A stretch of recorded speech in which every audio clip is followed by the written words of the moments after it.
Hello, everybody, and welcome back to the Last Honest Realtor. I am your host, David Fleming. Thank you so much for joining me today because I wanted to talk about compromises. Now, of course, compromises could mean, so many things, but I'm not talking about compromises in your marriage. This is a show about real estate. I'm talking about compromises when you're looking to buy a house or a condo. Now, I don't want to say that this is only about compromises for first-time buyers, but I think those are the folks that will probably learn the most from this. And it's funny because I had a conversation the other night with, actually it was a client Tara and I are working with together, and they've got a budget of about $1.5 million, which is, great. It's healthy. And the houses that they're looking at are just kind of around like 1.6, 1.7. And they said, oh gosh, it's just so ridiculous. Look at what we're doing. And I said, oh guys, listen, you're not alone, because I have clients with a $3 million budget, and every house they like is 3.4. Now, for both of those groups, they're going to have to make a compromise. Of course, they could spend more money. They could be more house poor. They could rob a bank, win the lottery, whatever you want to call it. But that's a compromise. And in the real estate market over the years, what I have noticed is that the people that are willing to make compromises, I don't want to say will buy faster, but they'll have an easier time. And I think that when you make those compromises in advance, and not everyone will, sit down at the table, husband and wife, and say, okay, honey, it's like making a list of wedding invitations. Who are we going to cut? What? You want to cut my friend Ron? Well, you haven't seen him in 15 years, honey. No, I'm talking compromises in terms of what you want in that house or a condo. Although that's actually not a bad idea if any of you happen to be getting married in the next little while. So I want to do this today. I want to split these compromises and these ideas that I have into those for condo buyers and those for freehold buyers. And then at the end, I want to get into a blog post that I wrote on the subject, which is kind of funny because I sat down last night to plan this podcast, came up with all these compromises. And then about 10 minutes before we sat down to do this podcast, I said, you know what? I swear I know I've written about this. And ironically, I did, and it was only 3 months ago. So I thought, because I came up with my lists independently of that blog post, it'd be interesting to read the blog post afterwards and see where the intersection was. So as far as compromises go, in a red hot market, I tell clients, if you can get 8 out of 10 things on your want list, you're doing very well. In a down market, I often joke that buyers shift to getting 12 out of 10 things. I know that math doesn't really work, but what I mean is that buyers can get every single thing they've wanted, and then either they pass on a house because it didn't have blank being 2 things you've never heard of, right? It's got absolutely everything. It's the right price, right school district, right time, the closing date lines up. And, we just really want a home gym in the basement. Oh, because we've been looking for 6 months and you've never mentioned it. Cynically or otherwise, the compromises change. And the wants and needs change depending on the market. So it's tough for me to put this whole list together with zero context and say, in a down market, maybe you don't have to make as many compromises. In a red hot market, perhaps you do. But these compromises I've come up with, ironically, there's 9 on each list. I didn't feel like I needed to scrape and claw to get to a 10th. But these compromises are based on my experience living both in houses and condos and my experience selling to buyers. As noted, most of this will be applicable to first-time buyers. Of course, you have to make compromises when you are looking in, any area, and you are anybody who doesn't have an unlimited budget. But the following, I think, are the most common. So let's start with condo buyers. The very first compromise, and this held true in 2004 when I got started, and today. The very first compromise that a first-time condo buyer should make is on an owned parking space. Now, the reason why that comes first to me is because if you have a $550,000 condo with or without a parking space, it's about 10% of the value. That is a lot. So if you figure in pre-construction, and we know that the prices for parking are insane because it costs so much to excavate, and anybody in development will tell you a parking space is a lost leader. It might cost them $300,000 to create a parking space, and they're selling them now for $80,000. But in pre-construction, you're talking $80,000. Some luxury buildings are $120,000. On the whole, I would say a parking space in downtown, most people think it's worth $40,000 or $50,000. So let's say you're the first-time condo buyer, and right now you're looking at a 1-bed, 1-bath for $500,000, and the identical unit 1 floor up, you could get for $545,000. I can't think of a bigger compromise to make, frankly, for a first-time buyer. And it's not just the price, it's also the functionality. Because when I got into the business in 2004, back then, a 500-unit building would probably have 500 parking spaces. In fact, older buildings, they had more than a ratio of 1-to-1. Nowadays, a 500-unit building will maybe have 150 parking spaces. So when I got into the business, prices were lower, there were more parking spaces, and people would say, yeah, you know what, I don't really drive my car, but I own one, so I want a parking space. Great, okay, if you've got the budget for it. In 2024, I'm not going to say people who live downtown shouldn't drive. I mean, I couldn't do anything without my car, and I always had a car when I lived downtown. But I made other compromises, and I had affordability. First-time buyer today should decide, how often am I going to use my car? Because if it's a case where I grew up in Markham, and I drove everywhere, and I own a car, I'm moving to downtown Toronto, I will never use it unless I go to visit mom and dad on Sunday, save the 50 grand, and get rid of the car. And look, I'm no environmentalist. I'm not telling people get rid of the car because I don't think you should have one downtown. But it's not just the 40 or 50 grand in value. It's the fact that your maintenance fees, and a lot of people don't know this, include a portion for parking. So if your parking space is charging, $80 a month in your maintenance fees, say your fees are $400, you don't have a parking space. Your fees are $480 when you do own a parking space. You pay maintenance fees on that space. So it's saving you money per month. It's saving you money on the purchase. And as far as getting into the market itself, the difference between $500 and $550, that is number one on my list. Now, second on my list is location, which you would say, well, that should be first on every list. The reason that I think parking comes first is just because of the cost of it. And because I don't want to say that the difference in location is secondary, but the difference between Moss Park and Yorkville, clearly there's a difference in price. But I feel that because of the way the condo market works in 2024, because of the way the downtown is laid out, you can live in a lot of different areas. So let me move on to a tangent, and maybe I should have opened with this. There's something that I used to call the real estate equation. Now, if you're not good at math, just, try to pay attention. A plus B equals C. If you know two of the variables, you can find the third. So if you have A and B, you can figure out what C is. But if you have A and C, you can figure out what B is. You just need to divide or multiply. So point is, A plus B plus C is your property, your price, and your location. So if you tell me the price and the location, I can tell you what you'll get for that, i.e. the property. So you tell me I have 1.5 million and I want to be in Leaside. I can say you're going to get a very entry-level semi. If you tell me the property and the location, I can tell you the price. I want a 4-bed, 4-bath on a 30 by 120 in Leaside. Okay, that's gonna be about $2.8 million. So you see where this is going, and then the third tenant, I guess, is the location, right? So somebody says, I want a $1 million 4-bed, 4-bath detached, and the location is not in Toronto. So along those lines, I would say that when you look at compromises for location, if you said, I want a 600 square foot, 1-bed, 1-bath, what's it going to cost me? I would say where? And there are so many different areas in the downtown core that you can live. I lived in the St. Lawrence Market area. I never moved out of it. But you can live in the St. Lawrence Market area. You can live in the Distillery. You can live in Corktown. You can live in the Canary District. That's on the east side.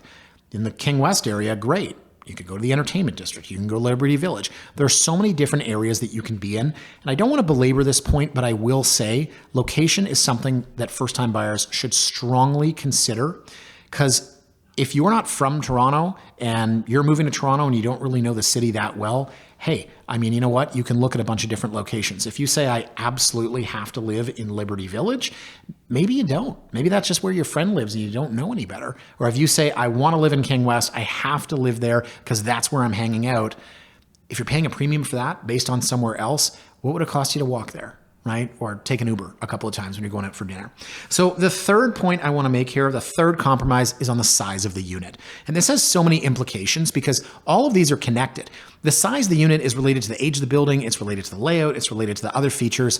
But if somebody says to me, I want at least 600 square feet, okay, well, if it's in a new building, it's going to cost you 50% more than an old building. There's your compromise. There's your trade-off. So if somebody said, I absolutely want to live in a brand new building in King West, and I have this much money, the square footage you get for that location and that price will be determined for you. That's the real estate equation. A plus B equals C. So if you want a 600 square foot condo and you have, $600,000 at $1,000 a foot, there are certain areas you won't be able to afford and certain buildings you won't be able to afford. So I would say maybe compromise on the size of it. If you have a number in mind, perhaps you don't have to stick to that number. Or if you have the idea of, I need a 1-bedroom and a den. I need a 1-bedroom plus an office. I'm not saying rearrange your life over these compromises. I'm saying that there are ways to go about this. So I always thought that I needed an entire room for an office when I moved into my larger condo. It turns out pretty quickly that I didn't want to work in the little nook that they call a den. Instead, I sat at the dining room table. I put my feet up and then I sat next to my wife, and that was us hanging out when I would always work and she would watch TV. And the only thing that was in the home office was a printer, a desk that I never sat at, a file cabinet, etc.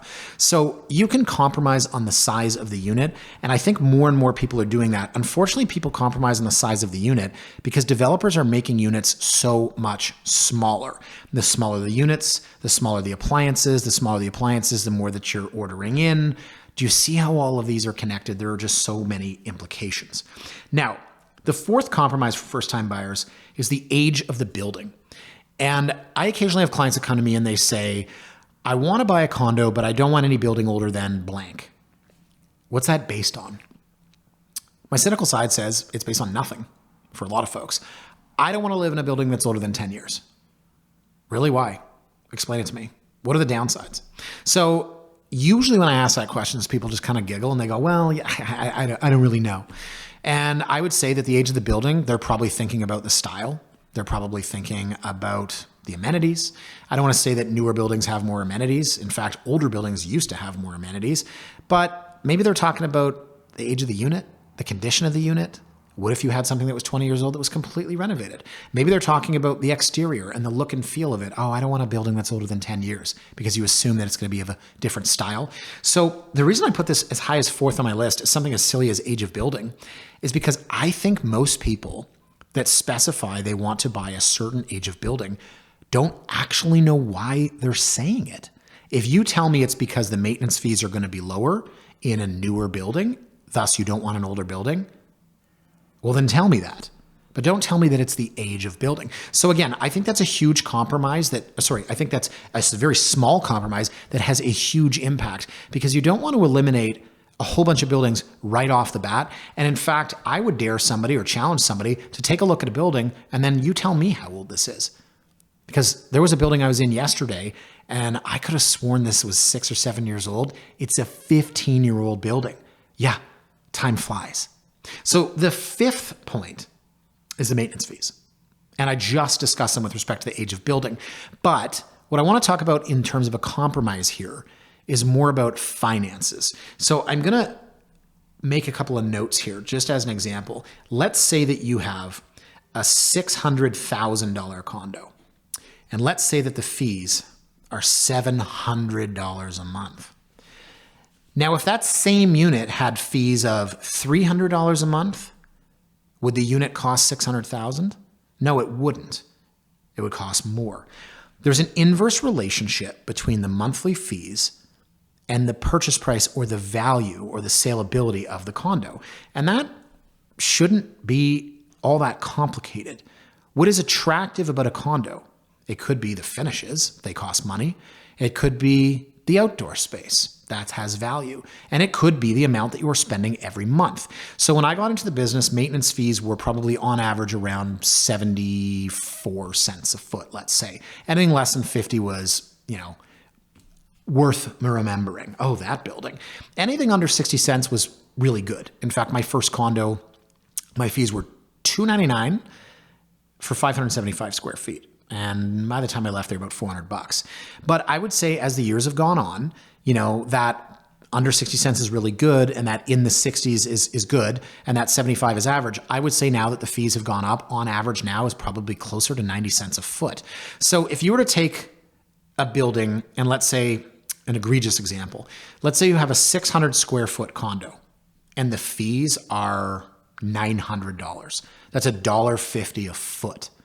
There are some people out there, and this is very, very rare, but Chris and I had a client who did this. A building on Church Street, and I can't remember the number, I think it was 30 Church, where the fees were so high that the prices were so low. And our client was, of course, in finance, and he said, this makes no sense to me. And I'll give you yet another example. Let's work with some numbers. Let's say that his unit, because I think it was about 1,500 square feet. Now, if you were to say, I'd really like to keep my fees to, 60 cents a square. Well, what is that? $900 a month? Okay, but what if it was $1.20 a square? Oh no, now you're paying $1,800 a month.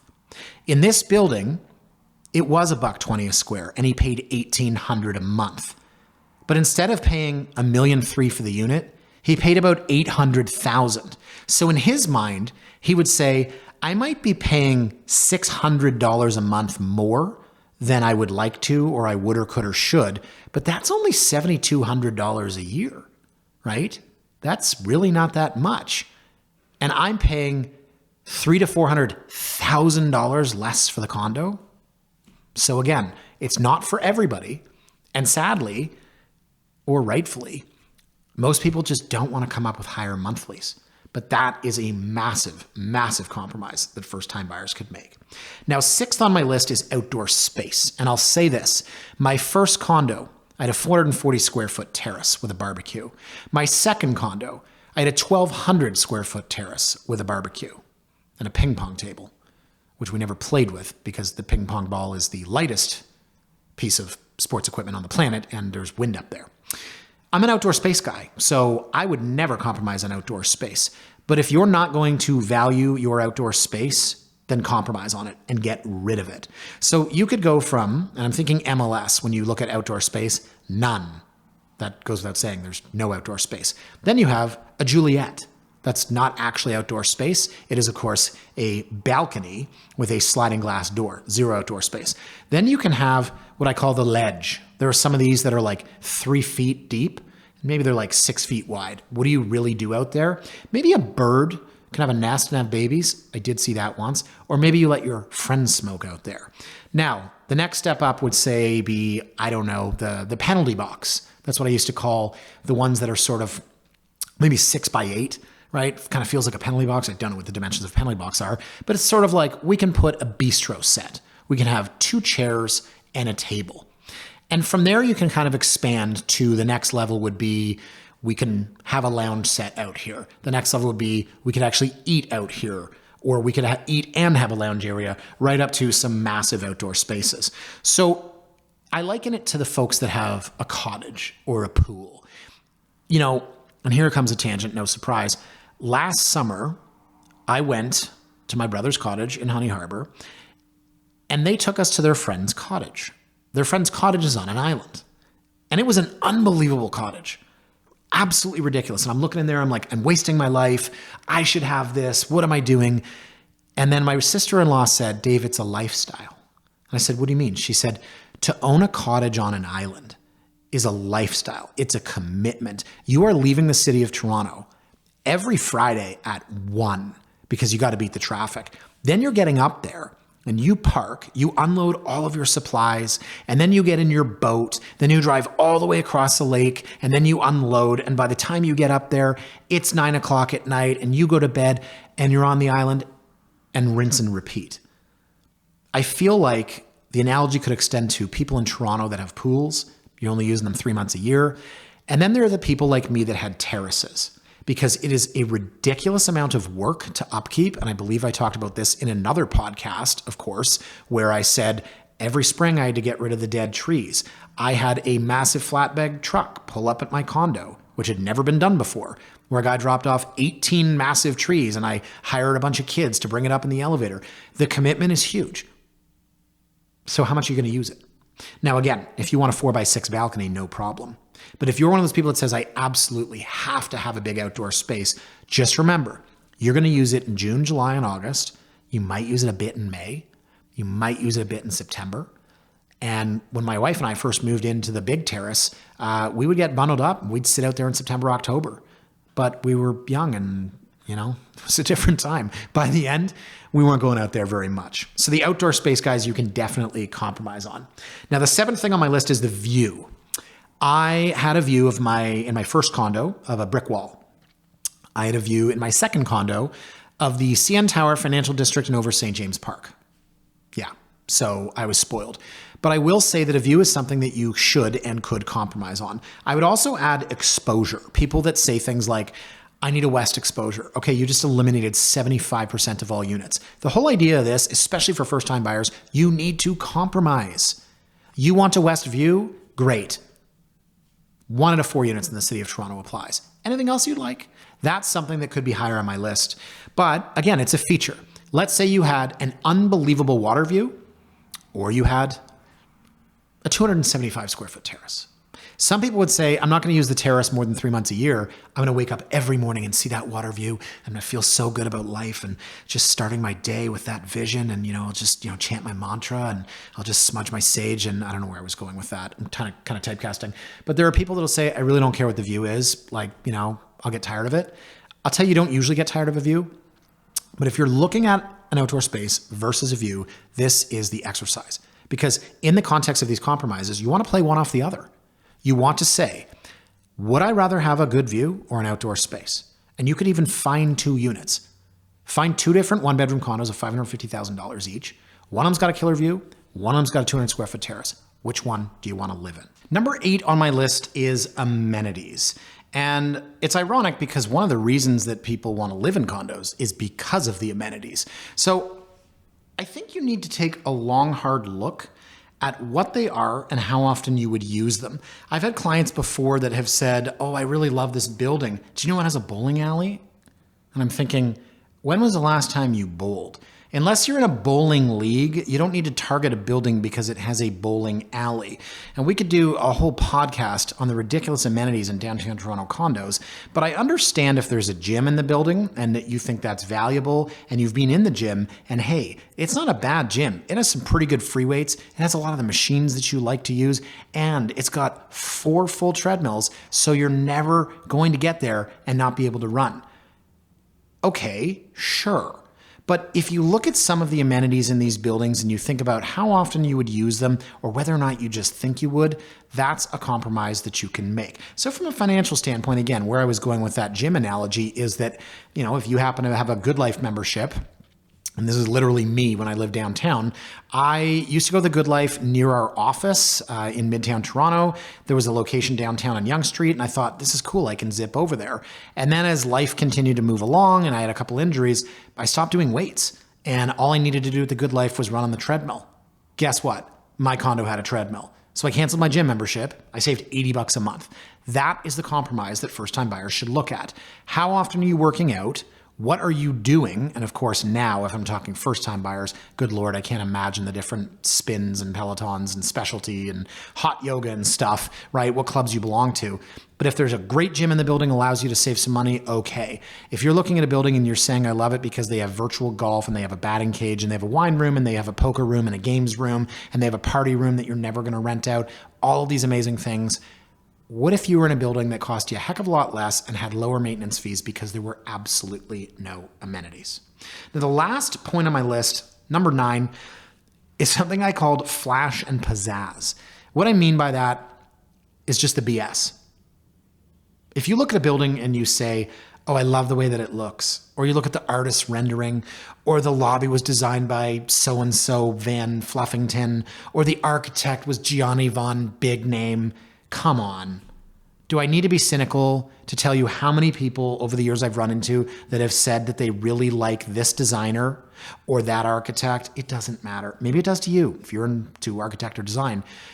But the name of a building, right? If it's called 30 Church or if it's called Funktown Condos, the names of the buildings, the designs of them, the colors, the lobbies, all of this flash and pizzazz, it's just sales. It's marketing. And look no further than the plans, or rather the artist renderings for pre-construction condos. My favorite is how it's always the condo with no other buildings around it, right? It's like a magic city where it's the only tower, and then the sky's always purple. And they show people out in front and they're so happy and they're carrying shopping bags. Or the amenities, the renderings for those. Everyone's fit and everyone's good looking, although it's 2024. So I can't imagine what we're going to put in artist renderings now. But, I look back, I did a very cynical blog post, I think 10, 15 years ago, about the amenities in Festival Tower. And I took a picture of like the pool scene and I was like, this is almost like, like a rated R movie. Okay, like this pool scene is legit right now. Is that what we're really selling? Yeah. So that was more about amenities. Point I'm making overall with respect to that is just that flash and pizzazz, the sex appeal of it. And the Festival Tower brochure, I remember they did a whole write-up. They're like, this is Sally. She's a hardworking, 8 a.m. to 9 p.m. lady, but she's also fit and she doesn't have time to take her dry cleaning in. Thankfully, in this building, she can drop it off with the concierge, blah, blah, blah, and they tell you how they can walk your dog, etc. That's the flash and pizzazz. If you're a first-time condo buyer, don't get roped into paying $1,600 a square foot for some brand new condo that is absolutely the same and no better than some older condo where you can pay $700 a square foot less and maybe your maintenance fees are a little bit higher, but it doesn't have the flash and pizzazz. It's not the brand new building. It's not sexy. And you're not paying someone else's profit from their pre-construction condo flip.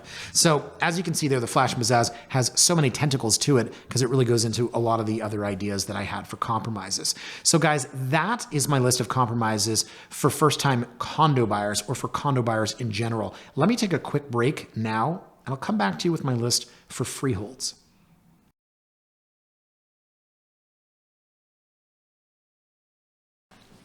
Welcome back. So now I want to move on after quite a lot of time was spent on my compromises for condo buyers. I'm going to talk now about freehold, and there might be a little bit of overlap, but picture a home, picture a different set of buyers. Maybe it's a different price point. And how are these compromises going to differ? Now, the very first compromise I have on this is location.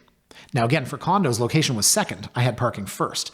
But I find that for a house, there is no bigger compromise than on a location. And that is because, I don't know, look, there's condos all through the GTA, but condos in the big picture, people say, I want to live downtown. They're not going to move to a condo in Barrie.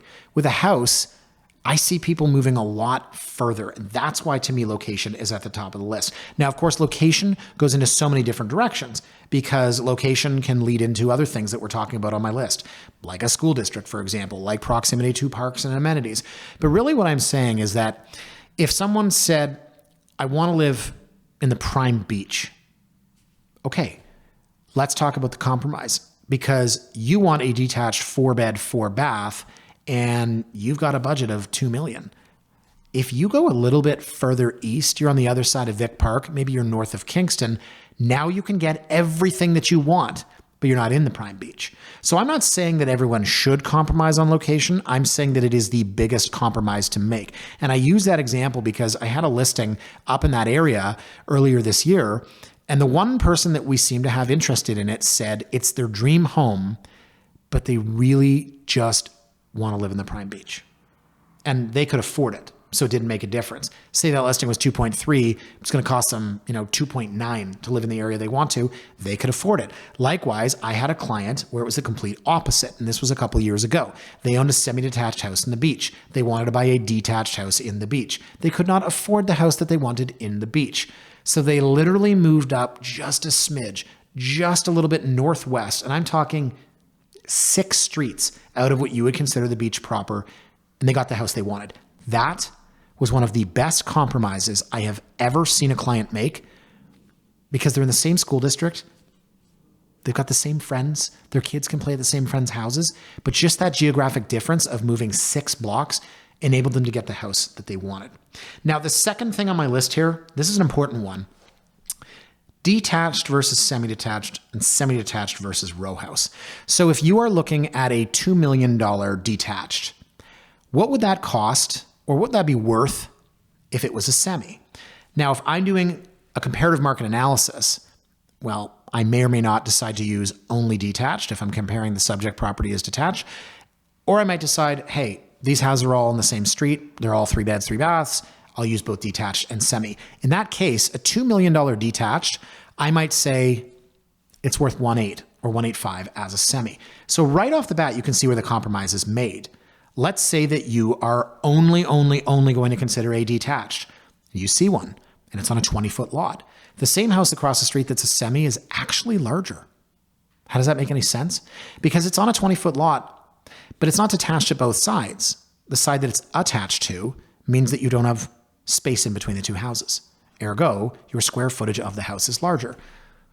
For some people, that's like, great, we don't care, we're attached to someone else. In fact, I had clients where we were looking in the beach. They were looking at an unbelievable semi, absolutely gorgeous. We were walking through and I could hear the neighbor on the other side of the wall. And I thought, they're going to shut this down. And they didn't say anything about it. So of course, doing my job, I said, hey, can you hear the people next door? And they were like, yeah.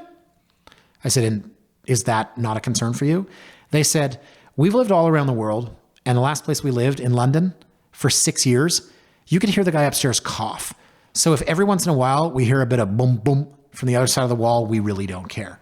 All right. For those folks, they did not care. They really did not value the detached. For other people, right, that is not a compromise that they're going to consider. I say the same thing with the semi-detached versus the row house. Picture a little house that is attached at both sides as opposed to one that is only attached at one side. That is a huge compromise that you can make. And it's not just a city center compromise, because when you go into the subdivisions, you will see this all the time. And I'll go into a subdivision, say I'm in Markham or say I'm in Orangeville or something like that. Not Orangeville, I was thinking Georgetown. And you get into one of these subdivisions, whether it's from 2024 or whether it's from 2006. The way that they made these subdivisions was, hey, let's have a good property mix here. We'll have a lot of detached, we'll have a lot of semis, then we'll have a ton of rows. There's where you make your compromise. What's the price difference? If the house is the same number of beds, same number of baths, same garage, same parking, same square footage, same everything, how much more would you pay for the detached than say the row? And is it worth it to you? So the next compromise on the list is basically the same idea. The 3-bed versus the 2-bed, or the 4-bed versus the 3-bed. So in a perfect world, we get everything on our list. Where I see this as a compromise, I have a lot of buyers that are in a 3-bedroom semi and they want a 4-bedroom detached. It seems like the next step up. And what do you want that for? Well, if you have 3 children, yes, I get it. You want 4 bedrooms. If you have 2 children, what do you want the 4th bedroom for? Well, one of us works from home and that's going to be at the office. Great point. Can you put a desk in the basement? Is there a bedroom in the basement? Or how about, well, we want to have a guest room. Okay. How often do you have guests? How nice does a guest room need to be? What about the bedroom in the basement? So you see where I'm going with this. And this is what I do when I go out with clients. I ask them how they would use the house. And what I find more often than not is a lot of people just have this idea. I'm in a 3-bed semi. I need a 4-bed detached. And as with the example I used when I talked about people who say, I don't want to buy a condo that's more than 10 years. Some people really, truly, when I say, what do you need the 4th bedroom for? They just smirk. They go, I don't know. We want it. So again, I don't blame you at all if you're in a 3-bed semi and you have to have the 4-bed detached, but it is a compromise that you could make. Now, from a starting standpoint, if you are looking at the entry-level home, say you've skipped the condo step and you're looking at 3-bedroom semi-detached, it's really hard. You know, your budget's 1.1. and you just can't get there. What you want is 1, 2, 1, 3. Okay, we've got a 2-bed semi, but it's gorgeous. And it's got other things that you want, right? Compromises, trade-offs. It has parking, the other one doesn't. Or it has a garage, the other one doesn't. It has a backyard, the other one doesn't. Maybe it's got an incredible bedroom in the basement. Bedroom and a rec room, movie theater, man cave, kids playroom. So consider that just as we look at people who are in a 3-bed and want to go to a 4-bed, you should also consider if you're coming from a condo or a rental and you're thinking 3 bedrooms, maybe you could do with 2. Who's to say? Just an idea. Now, 4th on my list here is a 4-bath versus a 3-bath. And before you say, wait, hang on, you're just repeating the previous point. The point is this. Consider the biggest difference in, I want to say value, but also functionality, is a primary ensuite bathroom. So I'm going to set the scene. Husband and wife, 2 kids. They live in a 3-bed, 2-bath house. That means there's a bathroom on the 2nd level and a bathroom in the basement. It means that they share a bathroom with the kids. It's probably fine for now, but there's a lot of people who say, when our kids are teenagers, we don't want to share a bathroom with them. Then you get into the next bathroom, the powder room on the main floor. Usually that's the third bathroom. So then you get into the fourth bathroom. Typically a house that has 4 bathrooms. I wouldn't say typically. I can't imagine where else you would find 4 bathrooms if you don't have the master ensuite. So a 4-bathroom house, it gives you a completely different functionality. It changes your life. That sounds dramatic, but in terms of how you would live your life, 4 bathrooms. We have a 4-piece bath or a 3-piece bath for the kids. Mom and dad have their master ensuite. Then we have the bathroom in the basement. And then the 4th one is the powder room. So I don't want to say if you're in a 3-bed, 2-bath semi that you should move to a 3-bed, 3-bath detached where the additional bathroom is a powder room. That's not my idea, right? For those particular people that are saying we're moving because our kids are 6 and 8 and we're not going to be sharing a bathroom with them when they're teenagers. What I'm saying is that ultimately working in reverse, when you make it your priority and you absolutely have to have that. And as I said, I don't blame you. You're probably going to have to compromise on something else. Now that brings me to my next point, number 5, which is the finished basement. And if it sounds like that doesn't relate to bathrooms, hang on a sec. I want to draw your attention to a classic 3-bed, 1-bathroom house. I'm picturing a house with an unfinished basement. When I hear 3-bed, 1-bath, that's what I think of. I suppose there are houses with finished basements where there is no bathroom, but it's really, really rare. So when I say on my list, compromise number 5 is a finished basement, it ties into the idea that you're also, if it's an unfinished basement, and that's a compromise you make, going to compromise on the bathroom. So here's where you could say, economies of scale. Hey, let's make 2 compromises on David's list. We will not take the 2nd bathroom. We'll have 1, and we will not take the finished basement, and we'll go without that. A great example of this is when my brother and his wife bought their first house in Riverdale. Now, it did have a main floor powder room, right? So it had the 3-bed, 2-bath. But as far as a basement bathroom goes, as far as a second shower goes, no, it didn't have one. They bought the house with an unfinished basement because they could not afford the house if it was finished. They got into the market. They got into the area, they got into the school district, all the other stuff that's on my list of compromises to make, or the things that are on must-have lists or our wants and needs list, but the basement was unfinished.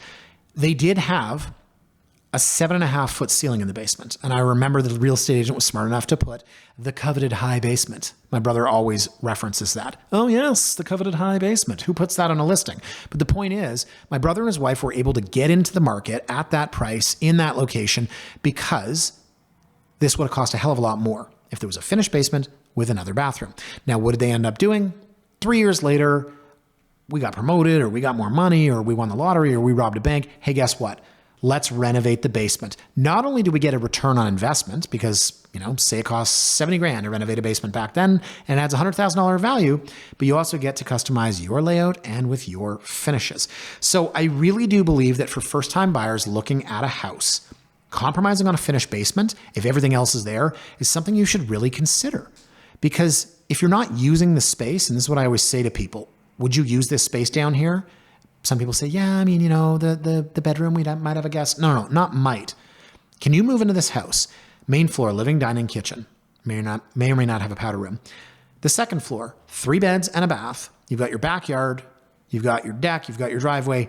Do you need the basement? If people say, no, I absolutely do not need it, well, here's your compromise. And then you go into the trade-off. I can buy this house with the unfinished basement in the area I really want, or I can move into a little bit of lesser area but get the finished basement. You see where I'm going? It's all about trade-offs. So the 6th thing on my list is parking, and it's a lot further down than it was at number 1 on the list for condos because I think that there are just a lot more people that simply have to have a certain type or number of parking. Now with parking in houses, it's very different. Underground parking in a condo, well, it's just that. Parking with a freehold. We'll start with the dreaded mutual driveway that does not fit a car. You see this a lot on MLS. Mutual drive, 1-car parking. Yes, if you drive a 1906 Model T Ford, you could probably fit it through. Otherwise, I think that listing's a bit misleading. So a mutual drive, let's say that's wide enough that you can fit the car. If you fold the mirrors in, you go drive to the back and you park on half your backyard. That's the lowest level of parking. Next up would probably be the mutual drive that's been widened out front. So the illegal parking pad, hey, There's a lot of them in the city of Toronto. Don't get me wrong. If you've got two people that have widened their driveways and they park side by side and they don't pay the city, more power to you. Now, the next on the list would be the legal parking pad. Although I've had some people say they'd rather have the one car parking off the lane. Now, whether you have a legal one pad parking out front or whether you have a one car garage or carport or patch of dirt out back off the laneway, it's essentially the same. Last but not least, what I call the holy grail of parking is the private drive. So if you live in Lawrence Park on a 50 by 150, you have a private drive. It might be double. It might have a 2 or 3 car garage. I'm talking for first-time buyers primarily, or maybe even those move-up buyers. Do you have to have a private driveway? Do you have to have 2-car parking? Can you park 1 car in your legal front parking pad and 1 on the street? So I could have had parking near the top of this list because, as I said with a condo, $40,000 to $50,000 for parking space if you're looking at an entry-level $500,000 condo, that's 10%. I'd say that if you're looking at a $1.5 million semi-detached that has no parking versus a 2-car garage off the back laneway, well, it's not 10%. It's not $150,000, but it could be 75 or 100. So consider parking. Consider what it's like to park on the street every night. Consider what it'd be like to buy a house with no parking and hope every single day when you come home, you got a space in the street and, oh no, I live in an area that's all one way. Now I got to loop back around, but there's a no turn here. So I'm thrown back out to Dufferin and there's construction and oh my God, I just want to get home. Or maybe you get a parking pad and you compromise on something else. Now, 7th on my list is outdoor space and a backyard. Don't really know if that needs to be flushed out at all, but there are some people that absolutely do not need or require the outdoor space because maybe they came from New York and they were just so happy to be able to have a backyard. In fact, I think I've mentioned this in a previous podcast, I did have a client come from New York and he said, we know we're not getting a backyard, but we'd love just at least like a teeny little patio to maybe put like a hibachi or a small grill. This guy ended up in a 180-foot lot with, you ready? First, a wooden deck, second, a flagstone patio, third, a cabana area, fourth, a grass lawn, and fifth, a massive climber with wood chips that looks like something in a park. Yeah, we did well on that one. But again, it's about expectations. That absolutely blew their mind, right? But again, they're in New York. So earlier today, I did a pick 5, which may be out in the next couple of weeks, on Summerhill. And one of the things I was talking about was the original cottages from the 1870s, these little Victorian houses on Ottawa or Tacoma Street. You're not getting a backyard. You're getting a very, very, very small patio that may be flagstone, it may be awful, industrial brick, or it may be a nice wooden patio, but that's about it. So in the context of these compromises, if you're a first-time buyer, I find a lot of people are like, oh, we want an outdoor space to entertain. Or everyone's got a dog, of course. We need a place for Bruno to go to the bathroom. That's their friend. They also want a space for the dog. Ha!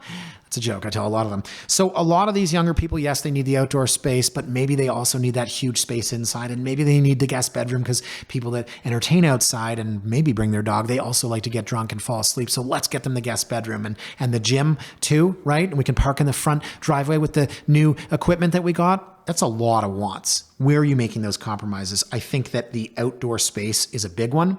Personally, I always dreamed of having a massive backyard and turning it into a football field, and I could throw button hook patterns to my son.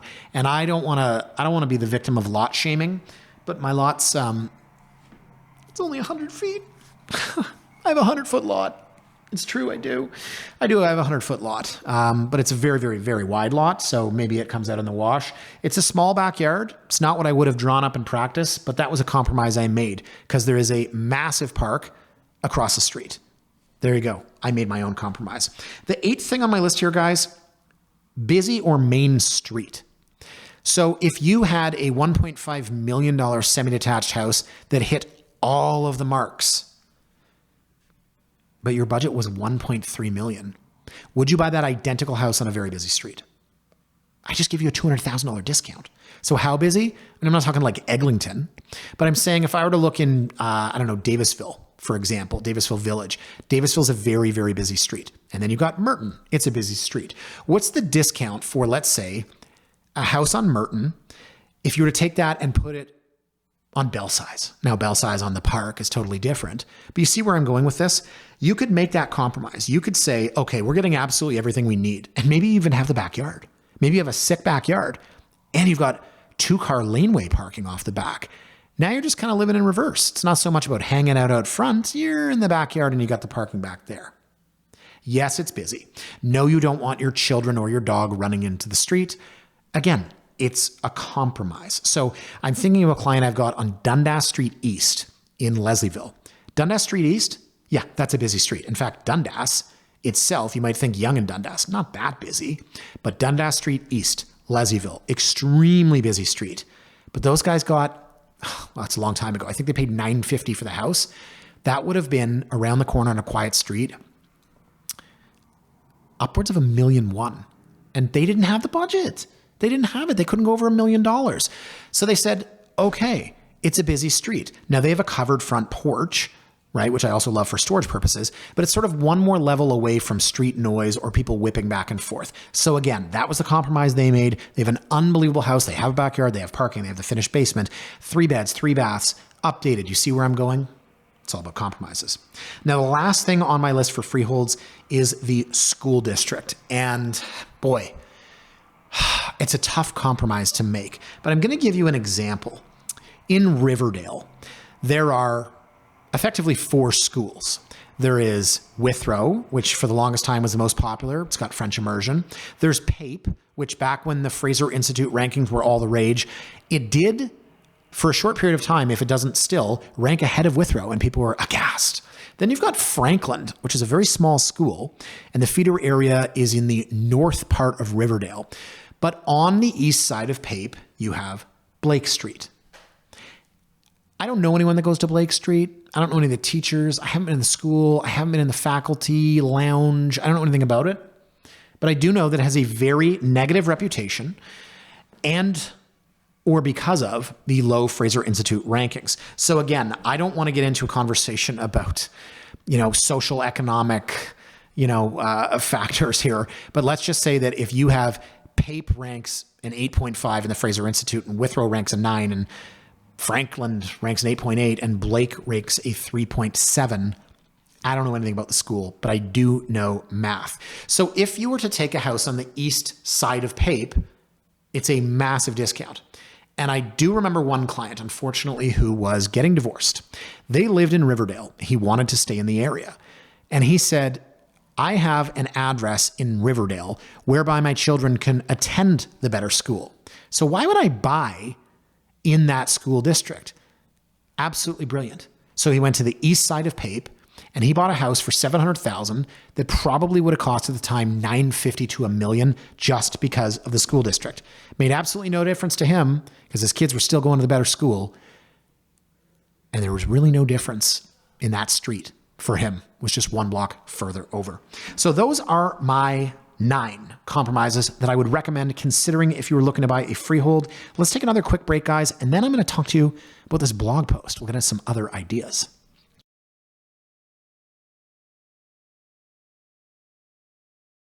Welcome back. So I mentioned at the beginning that I had written a blog post about this, and it was only a few months ago. So having just gone through my oddly, top 9 compromises that a first-time condo buyer or first-time freehold buyer could make, I figured I would read the blog post, not only because it's a top 10 list and it doesn't specify house or condo, but also because there is some overlap and then there are some different ideas here. So the first compromise to make is the home office. In my first condo at 230 King Street East, my home office was the breakfast bar in my kitchen. My second condo at 112 George Street, my home office was at the dining room table.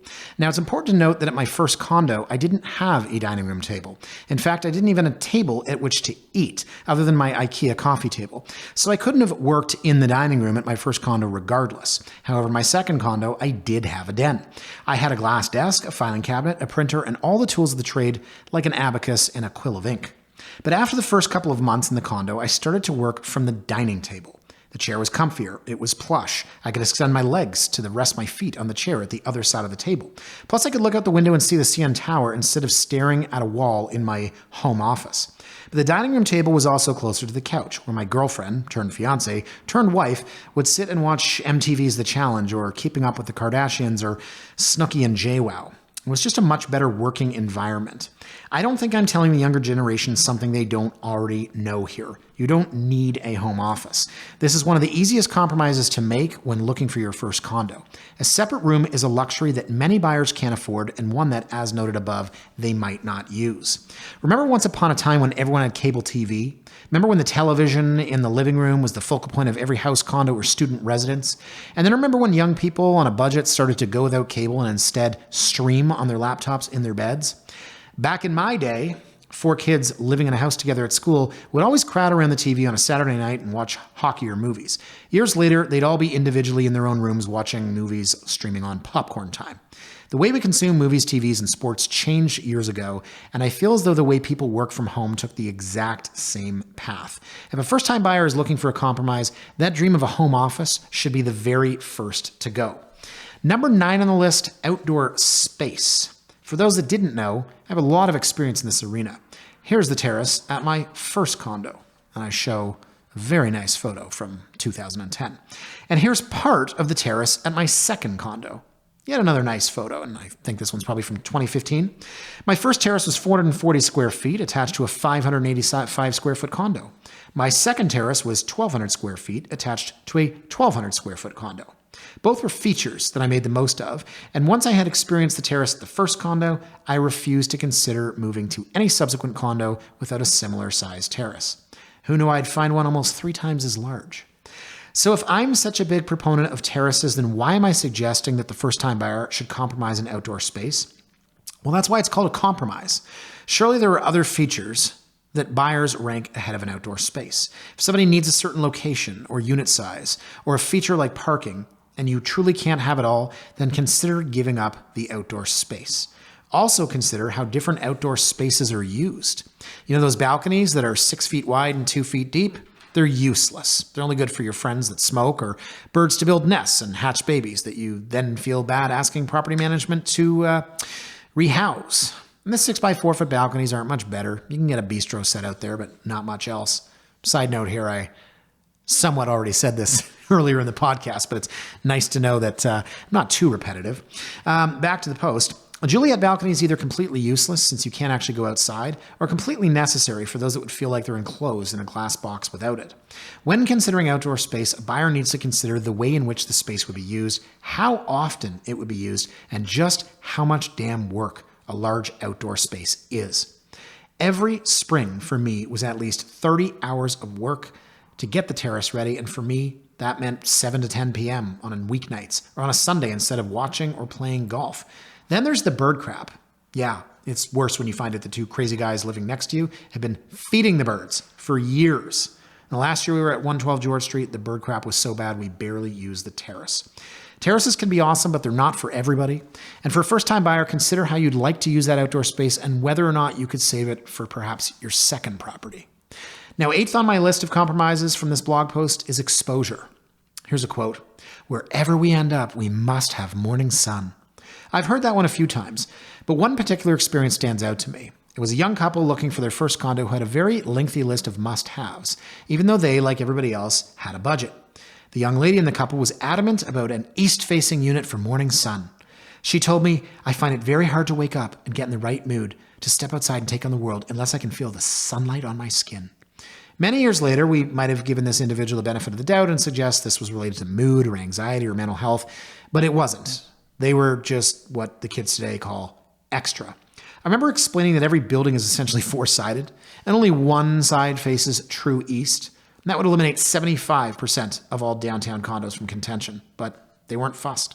So we proceeded and only looked at east-facing units. Now, to their credit, they did make a slew of compromises. They accepted a smaller condo with micro kitchen appliances before that trend even started, an inset bedroom, which they didn't want, and I didn't understand how direct sunlight could be so important to them, and yet they bought a condo that had an inset bedroom with no window. And they found a condo on a high floor with east-facing sunlight. Years later, they bought a house and we sold their condo. But unfortunately, there was a new large condo tower right in their face, and the morning sun they enjoyed so much when they first moved into was something the next buyers wouldn't benefit from. Speaking of which, that brings me to the next item on our list. Number 7 is a view. Now, when condos at 150 Sudbury Street went on sale in the mid-2000s, They charge an extra $15,000 for an east view because you could see the CN Tower. The identical unit on the west side of the building was $15,000 cheaper. Of course, what buyers didn't know, and what the developer didn't tell them, was that another condo was planned right next door that would obstruct the CN Tower view. By the time 150 Sudbury was completed, the east-facing CN Tower view was completely gone. Condo buyers at 150 Sudbury, who paid an extra $15,000 for that view, were able to enjoy it for exactly 0.00 days. My very first condo stared at a brick wall. My second condo overlooked St. James Park, downtown, and had a direct view of the CN Tower. While I enjoyed the view at the second condo, it probably wasn't something I necessarily would have paid more for. Having said that, when I sold the condo, the view was a major selling feature. Much ado about a view? I don't know. I'm not convinced, especially if you're a first-time buyer on a condo budget. First-time condo buyer on a budget. Next on the list, number 6, is the second bathroom. And as I said here, this goes for both condominiums and freehold, but the theory is a little different. I remember selling a condo to a couple at 230 King Street East years ago. One of these one-bed den, two-bath models where the second bathroom wasn't just a powder room at the front of the unit, but rather a 3-piece with a shower. When we bought the place, they joked about having 2 different bathrooms would save the relationship. But when we sold the unit 6 years later, they admitted they had never used the second bathroom shower. The shower in the master bedroom is way better, she told me. Plus, as soon as I got my new job, I had to get up earlier, so we never ended up getting ready at the same time in the morning, he said. A second bathroom in a condo is a nice to have, but it's an easy compromise. In a house, it's seemingly more important, but I'm going to save that till we get to number 2 on our list. Number 5, amenities. Trust me, you won't use them. You'll be too busy working. That's what I used to tell my young downtown dwelling first-time buyers, especially those in banking, law, or field that require a lot of their time. Seriously though, raise your hand if you've used the bowling alley in your condo. Virtual golf? The poker room? The squash court? Seriously, tell me you're smashing the squash ball with Roderick every Tuesday night. How many times do you expect to rent the party room during the 5 years you live in that building? Do you really need a condo with guest suites so your mom and dad can stay there when they visit? Or can they simply stay at the DoubleTree, the Holiday Inn, or the Hilton? But most importantly, will you ever actually get into that cesspool of a hot tub, the one you have never seen occupied before? I feel as though a few 2024 buyers actually included amenities on their nice-to-have list, let alone the must-have list, and some assign a higher value to condos with amenities. But so does the market. And these buildings generally cost more. Not only that, the maintenance fees are higher, and that's going to decrease affordability. Now, number 4 on the list is parking. And we covered this significantly in the first 2 parts of today's podcast. But from the blog, I only drive my car on the weekend when I go to visit my parents in Markham. If I had $1 for every time a downtown first-time condo buyer told me this, I could probably rent a parking space for a month. Nowadays, parking spaces are selling for upwards of $200,000 in pre-construction in ridiculously priced buildings, and most new condos only allow the buyer to purchase a parking space if the unit is of a certain size or of value. So I'm of the mindset that a first-time buyer who drives to work every day, I'm of the mindset that unless a first-time buyer drives to work every day, that buyer should forego the parking space. But that also means I'm telling the first-time buyer to forego the car, and as a person that drives all day, every day, I can't imagine life without a car. So for the buyer who only drives the car on Sundays to get groceries at Loblaws on Queens Quay, I think owning a space is a complete waste. And this is among the first compromises I would make. Now, number 3, condition and finishes. This is easy and it's very important. There are some features of a house or a condo you could never change. For example, if you bought a house with 8-foot ceilings on the main floor, you'll obviously never have 10 or 12-foot ceilings. This is a byproduct of the construction and style of the house, which is a byproduct of the age of the house. But I'll explain to my buyers, if you're looking at a house with 10-foot ceilings that is all 2009 finishes versus a house with 8-foot ceilings that was completely redone in 2024, you're giving up something you can never change for something you can. By the same token, you can always change the condition or finishes of the house or condo, but you can't change the size, location, or view. It's a simple exercise in comparing and contrasting, but the condition and finishes should always lose out. Now, let's say you're looking at a brand new, never lived in condo that's 400 square feet, with 2024 finishes. You're comparing this to a 2008 built condo that's 550 square feet and at the same price. I would compromise on the finishes before I ever compromised on the size. You can always rip up the carpet and install hardwood. You can always buy stainless steel appliances and junk those old white ones. I want to typecast and say that today's first-time buyer likes bright, shiny things, but Matthew told me last week that today's buyers are more pragmatic than I might believe. I understand that part of the fun of buying your first house or condo is that you want to love where you live, and that means being happy and proud to come home to a nice, clean space. I'm not suggesting you purchase a hole in the ground because it's a better investment or it's larger, but rather I'm suggesting that you try not to act like a buyer that's on a reality TV show and acts like paint has never been invented. I loved the house. I just can't wrap my head around the yellow kitchen. So this is a no for us. Seriously, who writes that crap? In any event, I'm working with a few buyers in the $3 million range that already own their second or third property. They are all willing to compromise on the condition and finishes, so it seems to reason that first-time buyers could do so too. Number 2 on the list, finished basement. Now this clearly only applies to freehold, but the theory behind it could be applied to condos as well. It amounts to buying something that works for today, but that can be expanded and improved upon for tomorrow. It also borrows the theory from compromise, number 3 above, with respect to features and finishes. Number 2 on the list of compromises, finished basement. This clearly only applies to freehold, but the theory behind it could be applied to condos. This amounts to buying something that works for today, but that can be expanded and improved upon for tomorrow. It also borrows the theory from compromise number 3 above, which we know was the condition and finishes. Now, the rest of this section details the house that my brother and his wife bought with the unfinished basement, as well as my example of a 3-bed, 2-bath semi with a finished basement, as opposed to a 3-bed, 1-bath unfinished basement. I'll skip through that, guys, because we already covered that and I don't want to be redundant. And I will get to my thoughts on the number 1 compromise to make on this list, which was location. Some of this might be repetitive, but here we go. Location. This is ironic, eh? Borderline incorrect, you might suggest. Considering the 3 most important tenets of a real estate transaction are location, location, and location, then why is this number 1 on my list? Well, there are 2 sides to that coin. Location might be the most important aspect of real estate, but then it follows that also could be the most pricey. It could also follow that it's a luxury that those who are grasping for the bottom rung on the real estate ladder might not be able to achieve. In my mind, this is more important in the condo market, where a first-time buyer with a budget can concede on location. You want to live in prime King West, huh? That's where you party, that's where your gym is, that's where your friends live, but you don't have the money for it. No problem. Live in King East. Live in the Distillery District. Live in the beach or on Danforth. You can take public transit or an Uber when you want to head to another area of the city. Now, I'm channeling my inner old man here when I say this, but not everyone can afford to live where they want to. My opinion on this is much more hardened when it comes to the rental market, where people say they need to live downtown because they also work downtown. It's like nobody in other areas on planet Earth commutes. Compromising on location is the easiest and yet most difficult thing at the same time, but that's because of how far your dollar can go someplace else. What can I get for $1 million in the downtown core? What does that get me in Birchcliff? And what does that get me in Ajax? All right, fine, Ajax. Yeah, compromising on location isn't for everybody, but for those who add it to their list, they will have more options than anybody else.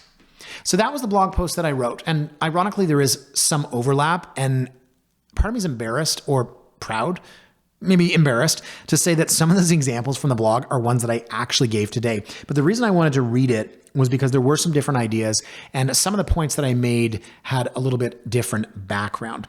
So guys, that is it for today. I think the important takeaway, if you've made it this far in the podcast, is that every single buyer, house or condo, big budget, small budget, is going to have to make compromises. Only the buyer with an unlimited budget doesn't make compromises. And even still, you might add that that person is never going to get perfection. So if you're a first-time buyer, I think that those for house, for condo are all things you should consider.